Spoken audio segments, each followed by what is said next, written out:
Não faça mal a ninguém. Não prejudique ninguém. Não deixe de ajudar. Parece que o texto que nós lemos hoje está gritando sobre a minha responsabilidade, a sua responsabilidade para com os outros. O texto que nós lemos hoje fala sobre a nossa relação com as responsabilidades, a nossa relação com os bens, a nossa relação com o próximo. E quando pensamos nos bens, também na nossa relação com Deus.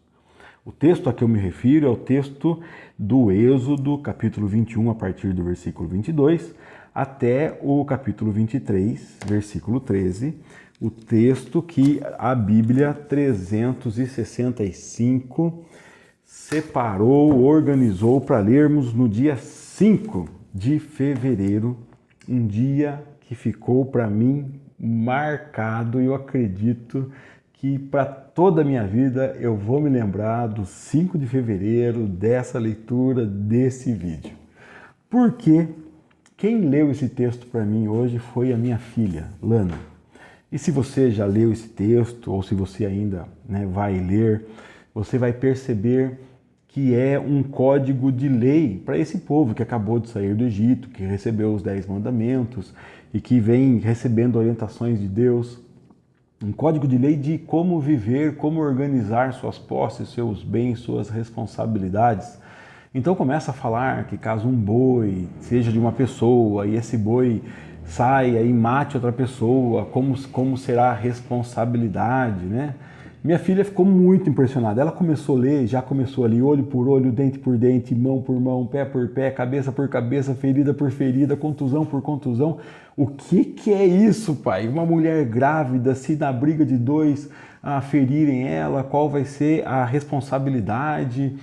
Então, é um texto que assusta para os nossos padrões. Assusta, claro que assusta. E apedreja boi, e apedreja dono de boi. Que responsabilidade esse texto traz sobre nós, sobre o nosso relacionamento com o outro, né? E sobre aquele povo que tinha esse texto como lei, era a lei deles. Então, por mais que eu e você cometamos erros, não somos apedrejados ou enforcados hoje em dia, né? Mas essa era a lei daquele povo, e uma lei que o Senhor nosso Deus dá. Interessante que o Senhor Deus nos responsabiliza por nossos atos. E Ele quer que eu e você, desde a época que Ele dá essa lei, Ele queria que aquele povo fizesse uma coisa que eu e você ainda temos que fazer. Ou seja, Ele queria que aquele povo olhasse para o próximo e entendesse: o próximo é minha responsabilidade, eu tenho que cuidar dele. E vai ser muito ruim se eu não cuidar dele. Nós não temos as mesmas leis, não apedrejamos, não somos apedrejados, mas você vai ver em toda a Bíblia, em todo o Novo Testamento, que o Senhor continua exigindo de mim e de você que cuidemos do próximo, que não prejudiquemos, que ajudemos o próximo. Tem alguns personagens aqui que aparecem aqui nesse texto e aparecem constantemente na Bíblia. O Senhor fala assim: olha, não maltrate nem oprima os estrangeiros. Por quê? Vocês foram estrangeiros, vocês sabem como é ruim ser estrangeiro, vocês sabem como é necessitado. Não explore a viúva e nem o órfão. E aqui o Senhor pesa, porque Ele fala: se você explorar a viúva e o órfão, eu cobrarei de você. Se você explorar a viúva e o órfão, eu vou matar você. E a sua esposa é que vai ser viúva. E o seu filho é que será órfão. Você quer que a sua esposa, se for viúva, seja tratada como? Seja ajudada como?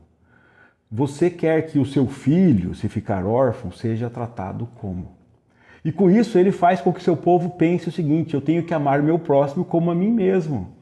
Eu tenho que olhar para um órfão e perguntar, se fosse meu filho, como eu queria que fosse tratado?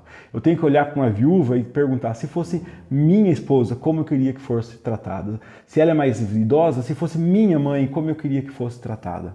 Eu tenho que tratar o próximo como se fosse da minha casa, da minha vida, porque afinal de contas somos filhos e filhas de Deus. Essa configuração mudou. O Deus dessa configuração não mudou. A vontade desse Deus não mudou. E Ele quer que eu e você amemos ao próximo incondicionalmente. Ele quer que eu e você amemos a Ele acima de todas as coisas. Depois de falar sobre o estrangeiro, a viúva, o órfão, versículo 25 aqui fala sobre o necessitado. Versículo 25 de qual capítulo? Eu ainda me perco aqui para achar o capítulo dessa Bíblia, do capítulo 22. Se você emprestar dinheiro a alguém do meu povo que seja necessitado, não cobre juros. Não é para você se dar bem. Se você pegar a capa do seu próximo como garantia do empréstimo, devolva a capa antes do pôr do sol. Talvez a sua capa seja a única coberta que tem para se aquecer. Como ele poderá dormir sem ela? Esse texto está falando que em todas as nossas relações nós temos que olhar a pessoa, acima do que podemos ter de lucro, olhar para a senhora, entender que ela deve ser tratada como eu gostaria que minha mãe fosse tratada, como minha esposa fosse tratada, olhar para o órfão, quero tratar como eu gostaria que meu filho fosse tratado, olhar para o estrangeiro, quero tratar como eu gostaria que eu fosse tratado. Depois, a partir do versículo 29, vem falar das ofertas. Não é para reter coisa alguma. Quando for entregar oferta de vinho, de azeite, não segure nada. Dê a mim, consagre a mim o filho primogênito das suas crias. Dê ofertas voluntárias generosas. Cuide do estrangeiro com generosidade. Dê ofertas ao Senhor com generosidade. Esse texto foi muito impactante para mim. Primeiro porque minha filha tomou vários sustos, né? Depois porque eu hoje passei o dia meditando num texto que vou pregar amanhã, que é o texto do Evangelho de Lucas, que Jesus conta aquela parábola daquele homem que ficou muito tranquilo porque estava muito rico, confiando nas suas riquezas, o celeiro cheio, e Jesus, na parábola, Deus fala para ele, louco, você vai morrer essa noite. E aí? O que adianta toda essa riqueza? Ou seja, há uma conta para se prestar com Deus. E eu meditando nisso, vejo Deus pedindo conta do seu povo aqui. Cuide bem, faça bem, não seja ganancioso, cuide do próximo, cuide da viúva, cuide do estrangeiro, cuide do órfão, cuide do necessitado, cuide deles. Tome cuidado com a sua relação comigo, entregue ofertas e seja generoso. Tome cuidado com a sua relação com a verdade, porque depois ele começa a falar sobre o testemunho, não se deixe levar pela maioria, não seja falsa testemunha, não minta, não perverta a justiça. Parece desnecessário depois de falar tudo isso, mas a lei ainda fala. Se você encontrar com um boi ou um jumento perdido do seu inimigo, leve de volta para o dono. Não prejudique ninguém, nem que você o tenha como inimigo. Lógico que Jesus vai falar depois que você tem que amar o seu inimigo, então ele vai deixar de ser inimigo, vai ser alguém amado por você. Se você odiar alguém e essa pessoa tiver lá com um animal que sucumbiu sob o peso da carga, você tem que parar e ajudar. Você tem que ajudar a todos, você não pode prejudicar ninguém, nem que você o tenha como inimigo. Ou, pelo menos nesse tempo aqui. Jesus vai dizer que se você tiver a pessoa como inimigo, aí filho, você está enrolado porque você é um assassino. Então a palavra de Deus nos revela a todo tempo que nós devemos ajudar o próximo, que nós devemos ter o cuidado de não prejudicar ninguém. Muita responsabilidade com as suas ações, com as suas escolhas, com as suas condutas. Muitas responsabilidades. Talvez o trecho mais pesado aqui não seja o trecho dos apedrejamentos. É o trecho onde Deus diz assim, eu vou ouvir a oração do pobre, a oração do necessitado. E eu fico pensando, por que é que oprimimos pobres? Por que é que oprimimos necessitados? Por que é que não socorremos viúvas? Por que é que não socorremos órfãos? Por que é que não somos generosos nas ofertas? Em nome do quê? O nome disso é ganância. Às vezes é o nosso desejo de poder, de controle, de mostrar que somos fortes e poderosos e ajudamos, se quisermos, quem quisermos. Quem eu achar que merece. Quando eu achar que merece. Coitado, louco, louco. Vou misturar os dois textos aqui. Você não manda nada. É um sopro de Deus e você deixa de existir. Você não é nada, eu não sou nada. Por que se portar como se fôssemos tão poderosos? Nós temos que ser gratos por Deus pelo que Ele nos deu e usar o que Ele nos deu para a glória dEle. Depois de ler esse texto aqui todo, né, pesado de sangue, minha filha começou a ler o texto de Mateus. E eu vou comentar para você os 3 textos, porque na verdade os 4 textos, todos eles foram assustadores para ela, embora a minha meditação seja em Êxodo hoje com você. Mas daí Mateus começa a profecia de Jesus, né, sobre a volta dele e haverá então muito sofrimento, choro. Coitada das grávidas, não volte a pegar nada porque vai ser terrível o dia do Senhor e muitos vão ser entregues aos tribunais e as suas casas serão demolidas e tudo mais, né? O fim dos tempos, calamidade. De fato, esse tempo de angústia será tão grande, né? Tão grande o tempo de calamidade, que se não tivesse sido limitado, ninguém sobreviveria. Mas o tempo foi limitado por causa dos escolhidos. Então é um tempo de calamidade. Depois de passar o susto dela, ela começou a ler Salmo 29. E aí o Salmo 29 diz assim: a voz do Senhor quebra os cedros, despedaça, entorta tudo, faz os montes tremerem. Ela falou: pai, mas é assim mesmo? Eu falei: é assim mesmo. Vimos ontem a voz do Senhor falando com Moisés, e quando Deus fala, tudo treme, tudo treme. E por fim, a última desgraça do dia é o texto de Provérbios, onde o jovem vai atrás da mulher sedutora e acaba como um boi indo para o matadouro e um passarinho indo para a gaiola. Bom, todos esses textos que nos falam de sangue, de sofrimento, de angústia, de perdição, de poder também, de temor, todo esse cenário assustador de hoje nos diz o seguinte: o nosso Deus é forte, poderoso, santo, eterno, maravilhoso, temível, e esse grandioso Deus chama você para ser mais parecido com Ele.